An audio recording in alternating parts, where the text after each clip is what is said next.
Hey guys, welcome back. It is your favorite Gimp with a Limp, and I've got a little time while the kids are outside playing. We're going to get a little more Sanguinis.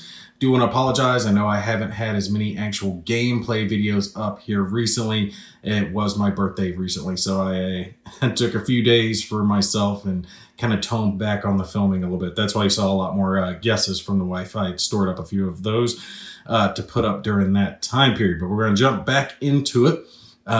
We had our previous round where the Turk cavalry came in and they did some work. They got some guys stunned, knocked down. One of their cavalry got shot by archers, so that didn't work too well for them. But we're really going to have to push the archer angle because I think that's going to be a game changer for the Normans here because they have the ranged advantage, right? They still have some guys with some javelins, but I don't think the javelins is as a bigger deal when it comes to ranged combat. That's your archers here. They do have this Napata that's hanging back. I'm holding him for a special thing. I want to try to get a group. Like I said, I can't push him forward because if he comes out, he's going to get torn to ribbons. So I'm trying to kind of hold him here because he's keeping this space locked out. They would have to run into it and get burned. So they're holding there. Down here, a couple of cavalry guys came in. They got a stun off. But we're going to have some different combat going on there. I've got an idea of how we're going to handle that. And then up here again, they knocked down one of these guys. So we're going to pick up, this is the top of the round number 6. And what I'm probably going to do to speed up the playthrough a little bit more is I'm going to film the top of 6 and then I'll film like the bottom of 7. So you'll see not the next Turk round, but I'll play the next Turk round and Norman round off camera and then do the Turk round after that on camera.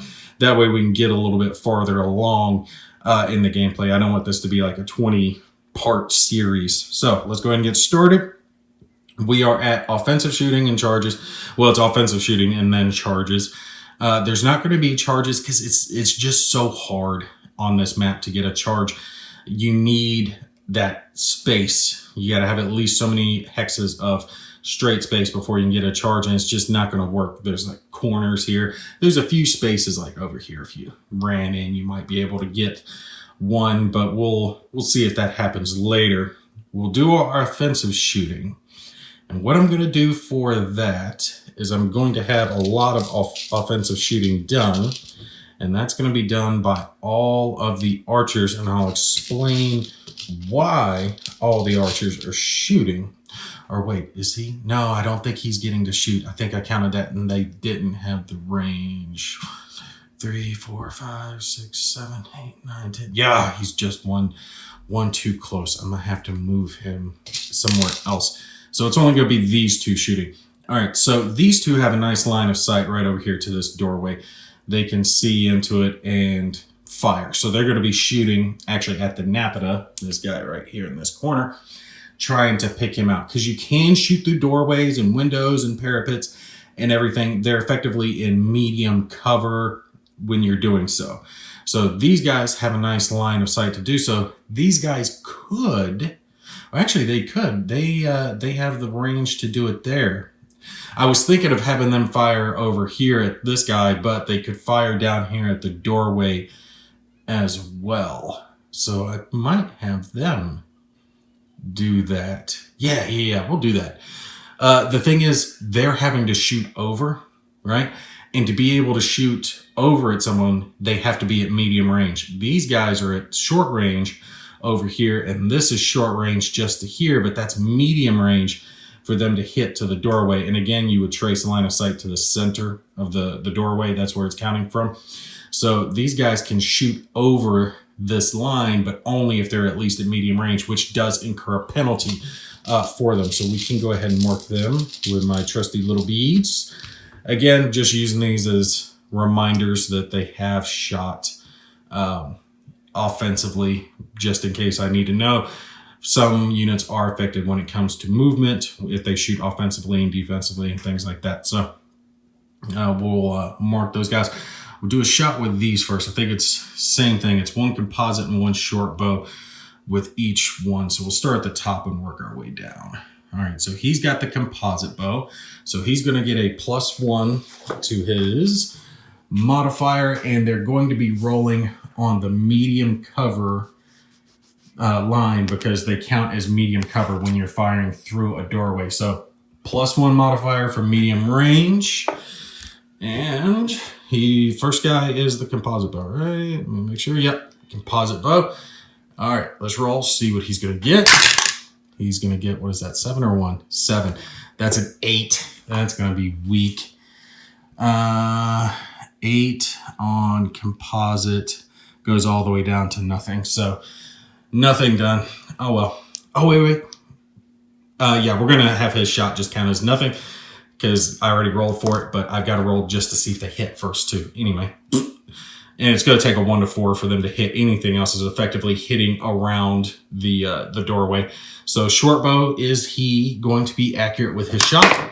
And I got to put that in. Is he going to be accurate with his shot? No, he misses. All right, so these two have shot. They're done. Same thing coming from these guys. Shooting, and from the angle that's coming in. If it's coming in from the doorway, well, it's not going to matter looking at this chart because, like I said, anything else, if you're moving it around, it's not going to hit anywhere else. And the only one who could potentially possibly be like effective would be this guy, but he's tucked behind the wall. So let's say if it was like this hex, we couldn't say move it. Excuse me. We couldn't say move the archer shot to there because that's just not realistic. So effectively, unless they roll 1 to 4, they're not hitting Mr. Napata. All right, so let's roll for first one. See what he's going to get. He got it. Is he a composite or a... He is composite. Short bows, strangely enough, are bigger than the composite bows. So he is going to be rolling on this table, and he's not getting a +1 because he's not at medium range. 2. Oh, that's good. That is good. Okay. He's firing the composite. A 2 puts him right here at medium cover. That is a B. B, offensive fire. Character wounded. Nice. Nice. Let's roll for our other guy real quick, and then we'll wound him. All right. Is he going to be hit? Yes, he is hit. And rolling for short bow. 2. Another 2. If this is another wound, he's done. All right, he is here, short bow. That's another B. He's just flat dead. Oh, that's so close too. If it had been 1 number higher, it would have been A, which was retreat 2 hexes. So that was just enough to kill the Napata. I might have to, in a later video, show just what the Napata does. Let me grab his counter and replace it with his dead one. See, that's what I was saying. These guys, the archers, are going to make a difference because I can have them start putting rounds in the right places. See if they can pick these guys out, like mass fire going after them. But they have to, if they're shooting over stuff, they're going to have to be at medium range, which is going to be bad modifiers for them. And then they're having to see if they even hit the target. So with 4 guys, I mean, this was lucky to have 2 hit, but I think you would average maybe 1, 2 hits at best with 4 archers. So they got real lucky getting the kill on that one. I might have to try to see if I can mass fire maybe this cav guy, move these guys down a little bit so they can fire up at him, but then he can move. I don't know, maybe back him up a little bit so they can fire into these windows because they could fire into that window, but I think that one's too like extreme of an angle to count it, and that's just a judgment call, but that's going to be for later turns. Now we're into charges. There's not going to be any charges. It's just not going to work. The only charge I could potentially do would be like this guy running up and going up against this horse, but there's a riderless horse and this guy's stunned next to him, so not going to worry about that. Can this guy do anything? Maybe I could bring him around up to there, but I was thinking about doing a sacrifice as far as that was concerned. All right, so we're on the movement, essentially. And here's what I'm thinking, okay? Because I've got some infantry that are coming in to help support. And I was thinking about moving this guy off and moving him up against the cav to slow him up and just give a sec for this guy to unstun and mount and everything. But I could move this cavalry around. I could move him through his own troops and get him like right here so he could fight. It'd be 23 against the 12, but he'd be getting a +1. He's got one more power. I could not get another cav around onto him. Even with this guy's high movement, 1, 2, 3, 4, 5, 6, 7, 8, 9, 10, 11, 12. Yeah, he can only get up to here. So he could come around on him on the next turn. Okay. That's what we might do. Might do that to slow them down. Okay, yeah. We got a thought. And it's kind of like I'm playing against myself because I'm trying my best while I'm playing these guys, and then when I switch over, I try my best to counteract what I've done because I'm not thinking ahead of what the Turks are doing. I'm only thinking about the Normans right now. But that's what I think. I'm going to leave this cavalry guy here so he can swing around later, but I am going to bring that one up, which does mean that I need to bring this guy up here just as a sacrificial offering. I'm not going to attack with him, but leave him there as a block so the guy can't ride around him. He's going to have to kill him. He's already wounded. I'm not worried about if I lose him or not. He's just light infantry, but it gives this cavalry member a chance to get up. And these guys move up to the doorway to finish off the attack to take out this building. That'll work there. And like I said, we're going to move this cavalry. And this is my leader. This is my commander for the Normans. 2, 3, 4, 5, 6, 7, 8, 9, 10, 11, 12. So he can get right up here to the corner. So he's coming around backside of the building. That way they can do a flank on him after he kills him. Depending, he could always back off, or this cav could come around, try to charge him, but we'll see. And the reason I can't do like a charge, right, is you got to have those straight hexes beforehand. So it can't be like ding, ding, ding, ding. Like this does not count as a straightaway because you're having to bounce back and forth between the hexes. So who else are we going to move? I still think with the Napata down over here, that gives me a chance to move up. All right, let's do down here what I know I'm going to do first, which was to bring this cavalry guy. Basically, he's coming forward, swinging his horse around, and he's coming up here. But first, this guy's going to move to here, and this one goes and comes around to here. I already counted that off because I was looking at that off camera, like which way I was going to go with it. And we'll bring this one up too, maybe just to support. 1, 2, 3, 4, 5. That way he's there just in case he can move up. But this is going to be a double attack against this horse guy here. So it's going to be 12. That's 40. 40 against his defensive strength of 8. And they're getting a column shift on top of it. That's brutal. That's going to hurt him. And hopefully we can save the stunned heavy infantry that's over here before they finish him off. Well, he'll be standing up on the next one. But if he stands up, then maybe he can dip around. We'll see how this works. All right, so they're moved up. Still got 2 attacks to take care of over here. I can't get any more. That's 7 versus the 3. That just wouldn't be a good attack number. Let's fall this guy back and move this guy up. Right? Just as an off chance. Hopefully these 2 peasants can do better. Or instead, I could bring that heavy guy up and hope to try to finish this. Maybe I'll do that instead. Yeah, because we need to finish this off. So he's going to come up instead. We're going to do it that way. That way it's going to be 13, 18 versus the 4 because there's a column shift in each direction. They're attacking through a doorway. So he's getting a defensive bonus and they're getting 2 guys. So that's negating it. And we're just looking at the highest combat modifier we can get. So hopefully this will work for them. So that works. These guys can come out. All right, let me think about this for just a sec because I got to think about where I'm going to bring these 4 infantry, these infantry, these infantry that are in these buildings because I got to leave 1 to control this building. So he's got to stay down in here. But, all right, so hopefully we'll gain control here. We have control here. We have control here. We're trying to get control here. If we have these 4, that's a minor victory. We could just form a defensive line and hold these and force them to come out. But that's been our advantage because if we're still taking buildings, we kind of swarm them. But these other buildings are harder to get. We've got a big fight going on down here. Maybe get them in this area and just try to plink them down with archer fires. They try to come up. I think that might be the best way to go with it. So yeah, we're going to look at that, but we'll bring this guy out. So he can go 1, 2, 3, 4, 5. We're just going to bring him right here behind the archers. And I'm almost thinking I move the archers back one just to give us a little bit farther range. 1, 2, 3, 4, 5, 6, 7.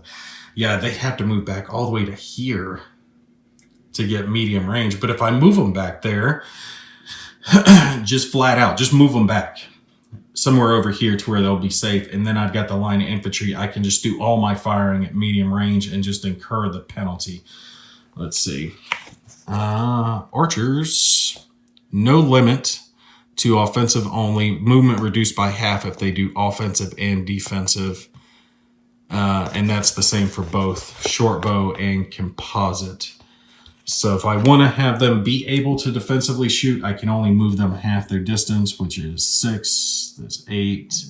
So yeah, it's either 3 or 4 spaces. So I can move him 3 spaces back. Yeah, I think we're going to do that. We're going to do that. I'm figuring out my strategies. I go 1, 2, 3. We'll put him here, right here at the corner of the building. He could go up to 4. 1, 2, 3, 4. Put him over here. That way they're backed off, and this guy could come up as such to form this defensive line. And I think we'll back these guys off a little bit too. Bring him down and bring this archer maybe down right there, maybe. Yeah, that way he's looking over here. These guys are kind of covering these directions. That way they're looking. All right, yeah. That's going to be our plan. And we'll bring the rest of these guys up. Ooh, did he get wounded or is he just crap? He's only got 4 movement points. 1, 2, 3, 4. Put him in there. And 1, 2. Maybe put this guy here so he can come up later. Yeah, 3, 4. Bring him around. As such, he's a little heavier. That way, yeah, we've got a line of guys right here blocking off the building. We got some more down over here kind of blocking off this way. But that way we're kind of covering it. We got cavalry covering up here. This guy can come around. He can come around. Couple of light infantry here at the front just as a delaying action, I guess. That way they have to kind of get past them. Give time for maybe the archers to get some shots in defensively. Yeah. Okay, I'm feeling good about this strategy. I think that's all the movement I wanted to do anyway, so we can just do our combat. Again, we're not going to attack there. We're going to attack here. We're going to attack here. We're going to attack here. So we've only got 3 fights that we have to worry about here. Yeah. I know I'm going to miss something. I'm looking at it, just making sure that I've moved everybody I want to, but I think we're good. So we'll just start here at the bottom and we'll work our way around. Okay, so again, I mentioned it. 2 guys attacking. They get a column shift. He's in a doorway. He gets a defensive column shift. So their total offensive strength is 18 versus his difference of 14 with his defensive strength of 4. And there's not going to be any column shifts because they're canceling each other out. So we're rolling on the 14 table, which isn't excellent, but it isn't bad. Right here, 13 through 20. All right, come on, give me a good number. Let's finish this guy off so we can move on. 7, that's weak. That's weak. All right, 7 all the way is C. All defenders retreat 1 hex. And this isn't going to be good. I'm going to take a wound here. Oh, wait, no. I can push him back. That's right. They can fall back like such. So he would fall back, he would fall back, and he would fall back. So, not great, but better than losing someone. Damn. Really wanted to get a wound off on him at least. Force him back if I could get him out of the doorway. Although he's going to keep running up into it, so I'm kind of screwed there. Oh, and one last thing, I did want to move him into this doorway so he's in a defensive position. All right, so that's that attack. Let's do this upper one because this is the one I'm real excited about down here in the bottom. All right, let's do this one real quick. This guy's wounded. He's getting attacked from 3 different sides, but they only get the 1 column shift for having multiple people attacking him. But he's getting column shift being in the doorway, since these guys are attacking him through the doorway. But he's only got defensive strength of 2, so he's going to have a real high number against him. So 11, 17, 17 plus 7 is what? 24. So 24 minus 2 is 22 difference. That's just going to be what we're rolling on. Column shifts are negated as far as terrain advantage. So 22 is going to put us into this column, 1 column better. All right, I'll take it. Give me something good. We need to wipe this guy out. He's wounded. Any little damage, because he can't retreat, so he dies. 6. That's weak. We're getting bad rolls. All right, come on. Over. D. Are we in D? Yes. D. 1 defender stunned. Damn. Well, no, that's his dead side. I gotta find his stunned side. All right, give me 1 sec. This is killing me because I think he got stunned in a previous round, and he keeps getting stunned, standing back up, getting stunned, standing back up, and not dying. I need him to die because they're gonna have their next round. I'm not gonna get to attack again until he stands back the hell up. So it's gonna throw us here. Damn, I gotta figure out a way to get that guy dead because he's holding the building. We got plenty of rounds left to kill him though. The same thing with this guy. This one and this one have held out, and as long as they hold out, we don't hold these buildings down here. All right, so we've got an attack going here. We are going to get the column shift bonus on top of it, which is going to be good. So we got the 40 versus the 8, which is a difference of 32 with a column shift because of 2 people attacking, but he is mounted. All right, so it's 32, which brings us to here on this column. So we're getting the 51 to 70 on the column. Man, the worst we can get is all defenders retreat 1 hex. That's the worst we can get because of the advantage. Oh, man. And let's see. Yeah, even better yet, that's only if we roll a 10. Oh, man. Yeah, he's pretty well looking toast after this one. Although I say this and I'm going to roll a 10. Watch. This is going to be a 10. Come on. Give me a low number. Give me a low number and we can kill this cav in 1 fell swoop. That's what I'm talking about. That's what I'm talking about. He's going to be dead. He's going to be dead. What is that? 1 rider killed and dismounted. Animal killed. So they are effectively dead. Let me find his count up. Yeah, so they got the perfect roll. They did awesome in this one. They killed the cav. They killed the horse and the rider just outright, completely dead. 1 hit must have got the horse. 1 hit must have got the rider. So they're done. That's going to be a big swing because it's going to give me a chance to come after this cav over here. But I guarantee you these guys aren't going to be able to just stand there. He's going to have to come down and try to help after seeing one of the horsemen getting killed because now they've lost 2. This horse is dead and this horse is dead. So they've lost 2 of their cavalry. They're down to 4 cav at this point. Remember, the cav just have better stats. This infantry guy, he lived, but he's only a light infantryman now, which is a hell of a lot worse than having a cav. You see how his stat is 7-4 versus this one is 13-7. You got a lot better stats when you're on the horse. So that's a big deal for them to be losing that cavalry guy. They're going to have to risk some of these others to come down and see if they can help. I do believe that is all of our attacks, though. We got this one done, this one done, this one done, and no one else is in range of any other combat, so I can stand these guys up. We'll stand him here. I don't think he's allowed to just go ahead and remount. I think I'm going to have to do that on his later turn. Let me read that just to be sure. We'll stand this stun guy up because now he's up again. We got 4 guys swarming in. So hopefully this will be able to hold this area. Yeah, he can't just go ahead. He has to spend movement points when he's getting back on a horse. But the problem is over here, he can't mount while this guy's adjacent. You can't mount when enemies are adjacent to your mount. So that's a problem. This guy's going to have to move. Either force back, knock back, move on his own volition, something. At least I do have a guy in his way so he can't just come attack. I didn't want him to attack this guy while he was on foot. But maybe having this attack come in from the back might push him off, might cause some damage. We'll just have to see how that ends up playing out. But he's going to be able to kill him relatively easily. So that's not going to do them any good there.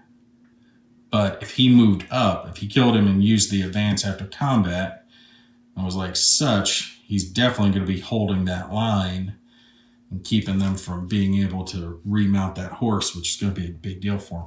All right, we'll have to see how all this plays out.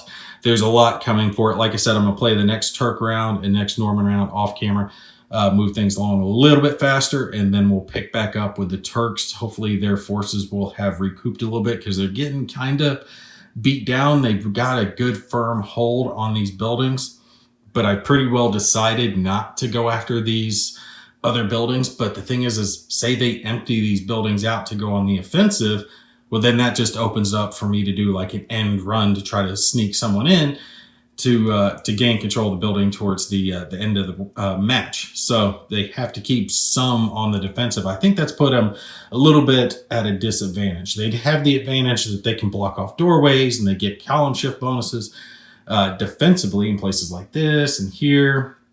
But the Normans have been able to swarm them effectively. That's what they did in all these buildings. They would constantly be getting 2-on-1, 3-on-1 attacks, and the Turks just have not been getting that up until this point. We'll see if they turn things around in the later rounds, though. Feel free, again, like always, put any questions or concerns, comments down below, and I will answer them as I can. You guys take care. I'll see you in the next one.